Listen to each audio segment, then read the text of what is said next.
먼저 오늘 말씀을 포함한 14장 말씀을 전체 내용을 요약을 하면서 말씀을 나누도록 하겠습니다. 본문의 사건은 아브라함의 시간에 일어났던 사건입니다. 사건 당시의 이름은 아브람이었습니다. 나중에 하나님께서 아브라함으로 바꿔 불러주시기 때문에 오늘 설교에서는 아브라함으로 부르도록 하겠습니다. 아브라함은 75세 때 하나님의 명령하심으로 고향을 떠났는데 그때 조카 롯이라는 사람과 함께 떠났습니다. 그들은 한동안 함께 있지만 그들이 가진 가축이 너무나 많았기 때문에 같은 장소에 머물기 힘들어서 결국 헤어지게 됩니다. 아브라함은 롯에게 먼저 가고 싶은 땅을 선택을 하게 했고 롯은 둘러보니 들판과 물이 넉넉한 마치 이집트 땅과도 같은 소돔 땅을 선택하게 되었습니다. 그 당시 소돔 사람들은 여호와 앞에서 아주 악한 죄를 짓고 있었다고 성경은 기록하고 있습니다. 아브라함이 롯이 선택하지 않은 땅에 머물게 되었는데 하나님께서 그에게 많은 자손을 주시고 또 땅도 주시겠다고 하시며 축복을 약속하셨습니다. 그러고서 시간이 지난 어느 날 여러 왕들이 모여서 전쟁을 하게 됩니다. 시날 왕, 엘라살 왕, 엘람 왕, 고임 왕을 상대로 해서 소돔 왕과 고모라 왕과 아드마 왕, 스보임 왕, 벨라 왕이 반역을 일으키고 전쟁을 치르게 된 것입니다. 그러나 소돔 왕을 포함한 반역 국가들은 전쟁에서 패배했고 그에 따라 백성들과 재물을 모두 빼앗기게 됩니다. 그때 앞서서 말한 아브라함의 조카 롯 또한 소돔에 있었기 때문에 포로로 잡혀가게 됩니다. 그 중에 도망쳐온 사람이 아브라함에게 그 소식을 전해줬고 조카 롯을 구출하기 위해서 자기 집에서 태어난 훈련받은 사람 318명을 거느리고 전투로 나가게 됩니다. 한밤중에 공격을 했고 전투에서 크게 승리를 해서 적군을 추격해 모든 물건과 조카 롯과 포로로 잡혀간 사람들을 다 되찾아오게 됩니다. 되찾은 물건과 사람들을 데리고 돌아올 때 소돔 왕과 또 살렘이라는 국가의 왕을 만나게 되면서 그들과 대화하고 교류하는 장면이 바로 오늘 본문을 포함한 14장에 요약된 내용입니다. 오늘은 아브라함이 만난 두 나라의 왕과 나눈 그 대화 장면을 보면서 우리 영적 메시지와 은혜를 나눌 수 있기를 바랍니다. 아브라함은 조카 롯과 소돔 사람들을 적으로부터 성공적으로 구해냈습니다. 그가 승리를 하고 돌아왔을 때 소돔 왕이 나와서 그를 영접합니다. 소돔 왕은 한 나라의 왕으로서 또 연합 국가들과 함께 싸웠는데도 이길 수 없던 그 전투를 아브라함은 한 집안으로서 해낸 것에 대해서 매우 놀랐을 것입니다. 엄청난 성공이었습니다. 그럼 소돔 왕은 아브라함에게 승리에 대한 대가를 치르기를 원했습니다. 아브라함이 적들과 싸우고 돌아올 때 조카 롯이나 잡혀갔던 사람들만 찾아온 것이 아니라 소돔과 동맹국이 전쟁에서 패할 때 빼앗겼던 재물도 모두 찾아왔는데 소돔 왕은 아브라함에게 사람들만 돌려보내고 찾아온 재물은 모두 소유하라고 제안을 했습니다. 그런데 아브라함은 소돔 왕의 제안을 받아들이지 않았습니다. 심지어 그는 소돔 왕에게 신발을 묶는 끈 한 가닥도 받아가지 않을 것을 맹세하기까지 했습니다. 아브라함이 소돔 왕의 제안을 그렇게까지 완강하게 거부했던 이유는 14장 23절에 나옵니다. 개역 개정에서는 치부라는 단어를 사용하는데 여기서 치부라는 단어는 재물을 모아 부자가 되는 것을 말합니다. 만약 아브라함이 소돔 왕이 주는 재물을 받아간다면 나중에 소돔 왕이 아브라함으로 치부하게 즉 부자가 되게 하였다고 하고 다닐까봐 경계를 했던 것입니다. 원문의 뉘앙스를 더 자세히 살펴보면 소돔 왕이 그런 말을 하고 다닐 수 있는 가능성에 대해서 경계하는 정도가 아니라 두렵고 절대로 그런 일을 만들지 않기를 바라는 마음이었음을 볼 수가 있습니다. 우리는 글로만 읽기 때문에 느낄 수가 없지만 아브라함은 분명 소돔 왕이 그러고도 남을 사람이라는 것을 알았기 때문에 그토록 경계를 했던 것입니다. 그렇게 아브라함은 아무것도 받지 않았습니다. 다만 그와 함께 나가 싸웠던 젊은이들이 먹은 것과 또 동행했던 사람들의 몫은 나누어 주겠다고 했습니다. 아브라함이 싸움을 이기고 돌아올 때 영접한 왕은 소돔 왕뿐만이 아니었습니다. 멜기세덱이라는 왕도 아브라함을 만나기 위해서 나왔습니다. 멜기세덱은 살렘이라는 곳에서 온 왕이었으며 지극히 높으신 하나님의 제사장이라고 소개되고 있습니다. 참고로 이 시대는 이스라엘 민족이 생기기도 한참 전의 시대이며 레위 지파에게 제사장 직분이 주어지기도 전에 일어난 일이었습니다. 그런 시대에 그는 하나님의 제사장이라고 소개가 된 것입니다. 그는 떡과 포도주를 가지고 나왔으며 아브라함을 축복해달라고 하나님께 간구를 했습니다. 또한 승리를 주신 하나님께 찬송할 것을 말했습니다. 아브라함은 소돔 왕을 대할 때 가졌던 그 철저한 경계심과는 다르게 멜기세덱 왕에게는 신뢰와 존중으로 대했습니다. 멜기세덱이 가져온 떡과 포도주를 거부하지 않았고 또 함께 하나님을 찬양했으며 제사장 멜기세덱에게 11조를 드림으로써 하나님께 감사드렸습니다. 그런데 아브라함이 소돔 왕과 멜기세덱 왕에게 전혀 다른 모습으로 대하는 이 장면은 우리가 표면적인 해석만으로는 충분하게 이해할 수가 없습니다. 소돔 왕과 멜기세덱 왕의 등장, 그리고 그 둘에게 각각 다르게 반응하는 장면은 우리에게 여러 가지 깊은 메시지를 전달하고 있습니다. 우리가 말씀 시간에 항상 나누고 있듯이 성도는 성경에 기록된 역사 속 그 사건 자체를 통해서 하나님의 뜻과 계획을 알아가면서 은혜를 얻을 수도 있지만 또는 어떤 사건이나 일들이 암시하는 영적 비밀을 깨달으면서 은혜를 나눌 수도 있고 또 사건 속에 등장하는 인물이나 지역이나 행동 등이 예수 그리스도와 십자가 구원 사역 같은 성경의 핵심을 상징하는 것을 발견을 하면서 구약 시대에 일어났던 사건들이 신약 시대에 오실 예수님을 그리고 복음을 증명하는 것을 보고 우리가 은혜를 묵상할 수 있습니다. 오늘 말씀은 사건이 암시하는 영적인 메시지와 또 인물이나 행동에서 찾을 수 있는 그 상징을 나누는 말씀입니다. 아브라함이 겪은 이 이야기는 실제로 일어난 역사 속 사건이지만 기록된 사건을 자세히 볼 때 그 사건과 장면 속에서 수천 년 뒤에 오실 예수를 상징하고 또 영적인 교훈과 진리를 전달하고 있기 때문입니다. 앞서 언급했듯이 사건 속에서는 두 명의 왕이 등장을 합니다. 그런데 아브라함이 각각 왕에게 대하는 태도가 다르고 또 자세히 보면 두 왕은 서로 대조되는 특징을 가지고 있습니다. 먼저 소돔 왕을 우리가 살펴보면 소돔이라는 장소는 고모라와 함께 잘 알려진 도시로서 죄악이 가득하며 그 중에서도 특히 음란한 죄악이 가득했고 결국 하나님의 심판을 받았던 곳으로 유명한 곳입니다. 이 소돔 왕의 이름은 바로 베라였습니다. 그의 이름의 뜻을 추적하면 악을 행하다 또는 악이 되다라는 뜻에서 유래하는 이름입니다. 반면 살렘 왕에 대해서 살펴보면 살렘이라는 도시의 위치는 시편 76편 2절에서 유추를 할 수가 있는데 하나님의 장막이 있는 곳이 살렘이라고 말하는 것을 볼 때 바로 예루살렘을 말하고 있습니다. 신약성경 히브리서에서는 멜기세덱 왕에 대해서 설명이 나옵니다. 살렘은 평화를 뜻하는 단어이기 때문에 살렘의 왕은 곧 평강의 왕이고 그의 이름 멜기세덱의 뜻은 의의 왕, 의로움의 왕이라고 밝히고 있습니다. 또한 소돔 왕은 온갖 우상을 숭배하는 왕이었지만 멜기세덱은 지극히 높으신 하나님만을 섬기는 왕이었습니다. 정리를 해보면 소돔 왕 베라는 죄악을 상징하는 도시의 왕으로서 그 이름은 악이 되다, 악을 행하다 라는 뜻이며 우상을 숭배함으로써 하나님을 멸시하는 자입니다. 살렘 왕 멜기세덱은 예루살렘에 있는 평화를 상징하는 도시의 왕이고 그의 이름은 의로움이라는 뜻이며 지극히 높으신 하나님을 섬기는 사람입니다. 이렇게 두 왕이 대조되는 모습을 통해서 우리가 볼 수 있는 것은 바로 멜기세덱은 예수 그리스도를 상징하고 소돔 왕 베라는 마귀를 상징한다는 것입니다.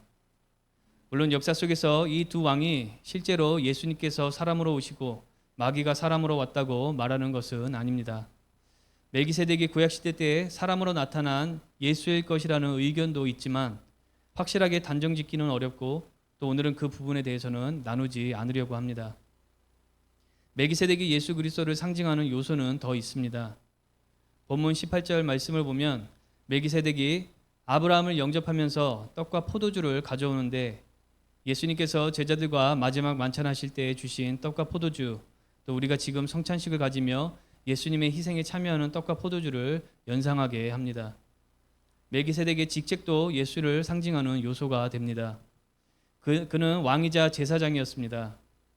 왕과 제사장과 선지자의 직분을 모두 수행하시는 분은 바로 기름 부음 받은 자, 즉 메시아 예수 그리스도이심을 우리가 함께 나눈 적이 있습니다. 무엇보다 신약성경 히브리서 7장에서는 멜기세덱에 대해 소개하면서 예수님의 영원한 제사장 직분과 연결을 합니다. 예수님께서는 영원한 대제사장이 되신 분으로서 하나님과 우리의 사이를 중재하시는 역할을 수행하고 있다는 것을 설명하는 말씀인데, 그분의 대제사장 직분은 구약시대 때 레위 지파에게 주신 대제사장 직분을 이어가는 것이 아니라 바로 오늘 멜기세덱의 제사장 직분을 이어받으셨다고 말을 합니다. 레위 지파의 제사장 직분은 율법의 언약 시대를 상징하지만 예수님께서 오시면서 더 이상 율법을 지키는 방법이 아닌 예수님을 믿음으로 구원받는 새 언약의 시대가 열렸기 때문에 예수님의 대제사장 직분은 레위 지파의 계열이 아닌 특별한 제사장 멜기세덱의 계열을 따르는 제사장이라는 것을 말하고 있습니다. 이와 같이 오늘 본문에서 멜기세덱이 영적으로 예수 그리스도를 상징한다는 것을 알 수가 있습니다. 예수 그리스도를 상징하는 멜기세덱과 마귀를 상징하는 소돔 왕 베라 사이에 있는 아브라함은 누구를 상징할까요? 믿음의 조상이라고 불리는 아브라함은 모든 믿는 자들을 일컫는 성도를 상징합니다.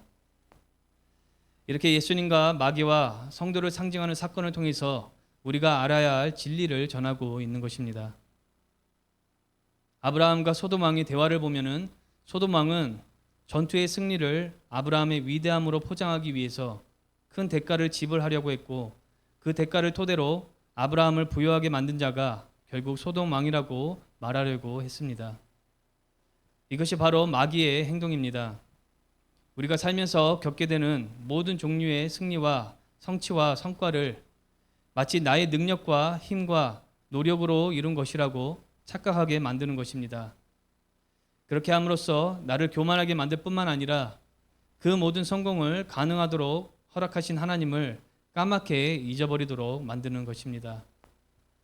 성공과 성취에 빠져서 교만해지고 하나님을 잊고 사는 사람들이 생각보다 많이 있습니다. 성공과 성취라고 해서 우리가 엄청난 것을 말하는 것은 아닙니다. 학교에서 시험을 잘 보고 상위권을 유지하는 것도 성공이라고 말할 수가 있습니다. 대학을 잘 가고 취직을 잘하고 진급을 잘하고 또 사람을 잘 만나는 것도 우리가 성공과 성취라고 말할 수가 있으며, 이 모든 것을 온전히 자신의 능력과 노력으로 이루었다고 착각하고 스스로를 칭찬하는 일에 집중하면서 하나님을 잊고 살 수가 있습니다. 마귀는 우리가 그런 상태에 빠지기를 원합니다. 스스로에게 과도하게 집중하게 하고 자기 중심적인 삶을 살고 교만하게 살면서 하나님과 은혜를 잊고 사는 상태에 빠지도록 하기 위해서 잘못된 생각을 심어줍니다. 물론 자기 중심적인 삶에 빠지는 것은 교만으로만 일어나는 것은 아닙니다. 시기, 질투나 상처를 통해서도 자신의 감정에 몰두하면서 하나님의 은혜를 잊고 살 수가 있습니다. 성공이 온전히 자신의 능력과 노력 때문이라고 착각하고 또 자기의 중심에 빠지게 하는 마귀의 반복 중에는 바로 성공과 성취에 대한 자극적인 보상이 있습니다. 아브라함이 승리하고 돌아왔을 때 그 승리를 찬양하며 적들로부터 찾아온 모든 재물을 소유하라고 제안했던 것은 바로 성공에 대한 자극적인 보상을 통해서 자신의 능력으로 이룬 것이라는 착각을 극대화시키는 것과 같습니다. 또한 그 재물이 소돔 왕으로부터 온 것이기 때문에 아브라함의 승리와 성공과 부유함은 소돔 왕의 몫으로 돌아가도록 하려는 함정이었습니다. 이처럼 마귀는 성공과 성취에 대한 자극적인 보상을 통해서 교만을 극대화시키고 또 유혹하고 우리를 착각하게 만듭니다. 그러한 자극적인 보상은 물질만 있는 것이 아닙니다. 성공에 따라오는 사람들의 칭송과 또 명예, 유명세는 하나님을 잊게 만드는 치명적인 요소가 될 수 있습니다. 또한 재물이 많은 것 자체가 문제가 아니라 재물로 얻을 수 있는 여러 가지 세속적인 쾌락과 그런 것들이 우리를 착각하게 하고 또 진리를 부정하게 합니다. 꼭 알아야 할 것은 이러한 명예와 자랑과 쾌락은 마치 보상으로 느껴지게 만드는 요소들일 뿐 진정한 보상이 아니라는 것입니다. 이런 것을 합당한 보상으로 착각하고 쫓으면서 하나님보다 더 사랑하게 되고 우상 숭배하게 되고 결국 세속적인 쾌락을 제공하는 마귀를 높이게 되는 꼴이 되는 것입니다. 마치 소돔 왕이 아브라함의 성공에 대한 큰 대가를 지불하면서 모든 칭송을 차지하려는 것처럼 말입니다.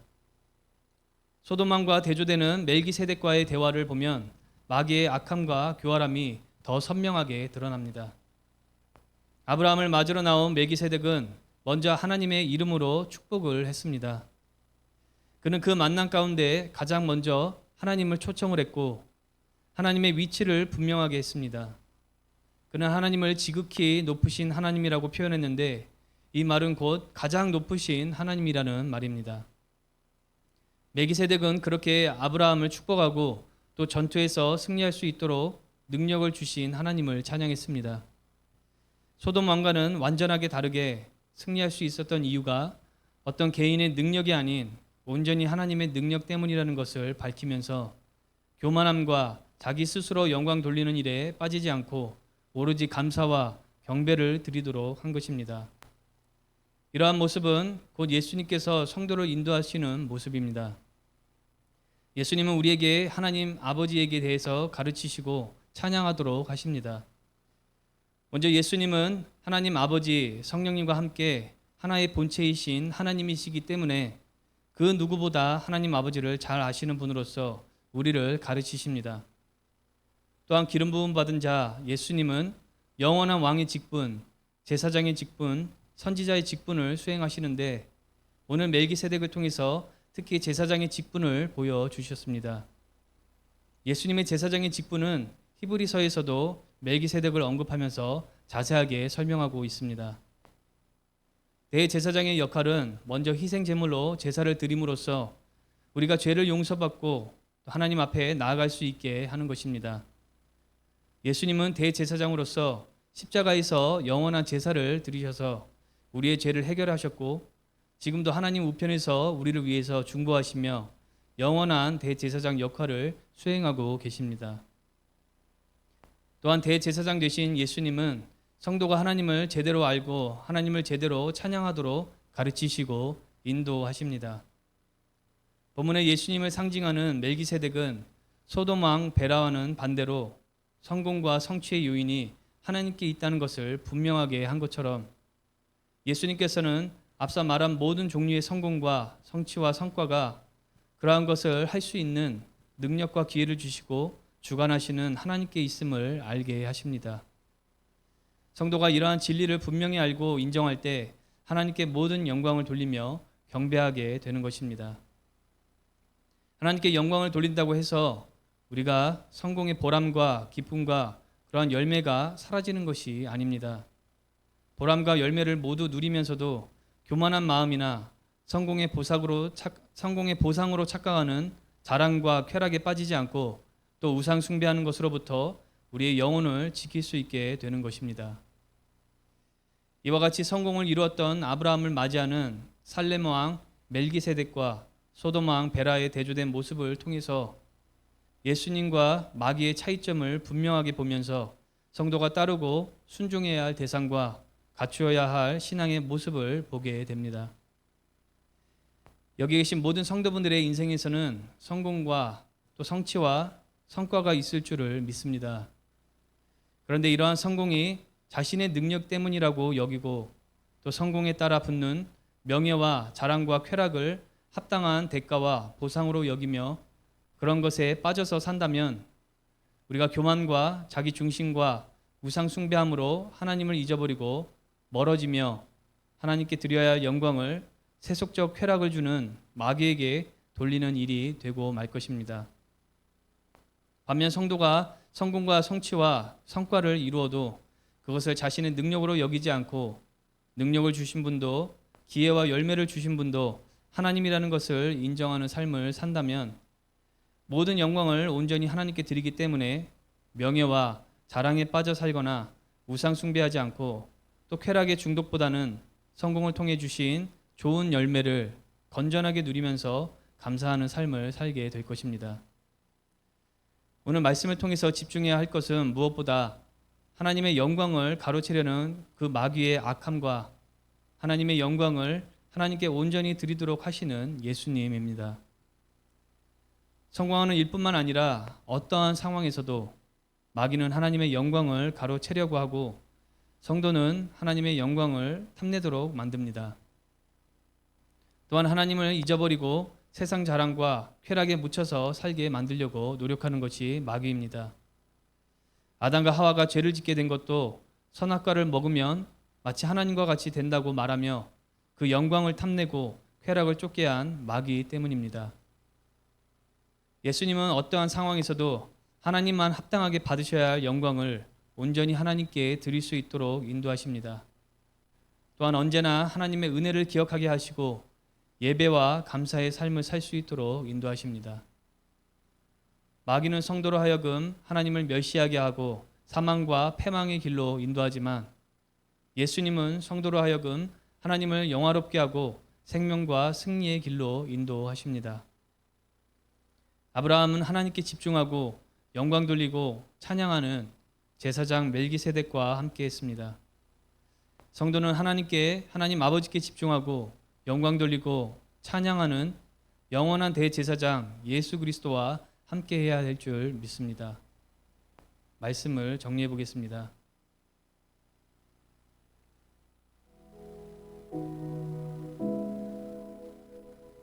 여러 왕들이 힘을 합해도 이길 수 없었던 적을 상대로 전투에서 크게 승리하며 조카 롯과 사람들과 재물을 모두 되찾을 수 있었던 아브라함은 두 명의 왕을 만나게 됩니다.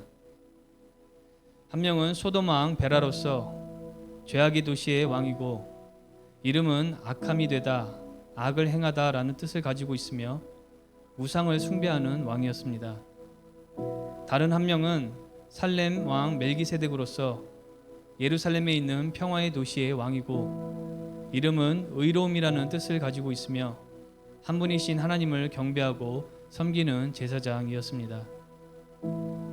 이 이야기에서 멜기세덱은 예수님을 상징하고 소돔 왕 베라는 마귀를 상징합니다.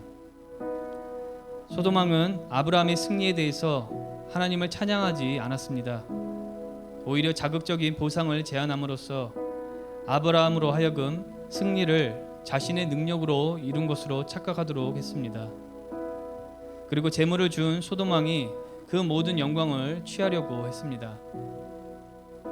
마치 마귀가 성공할 때 따라올 수 있는 명예와 자랑과 쾌락 같은 자극적인 요소를 보상으로 착각하게 만들고 자신의 능력으로 성공했다는 생각과 교만에 빠져서 하나님을 잊고 우상을 숭배하고 결국 세속적인 쾌락을 주는 마귀를 높이게 하려는 것과 같습니다.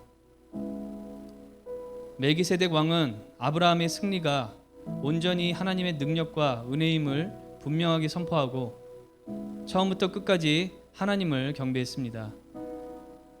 그렇게 함으로써 하나님 외에 그 누구도 영광을 가로채지 못하게 했습니다. 마치 예수님께서 영원한 대제사장으로서 성도에게 하나님을 경배하고 동행하는 법을 가르쳐 주시는 것과 같습니다. 어떤 경우에도 하나님께만 합당한 영광을 돌리고 경배하는 삶을 살며 기쁨을 누리게 하십니다.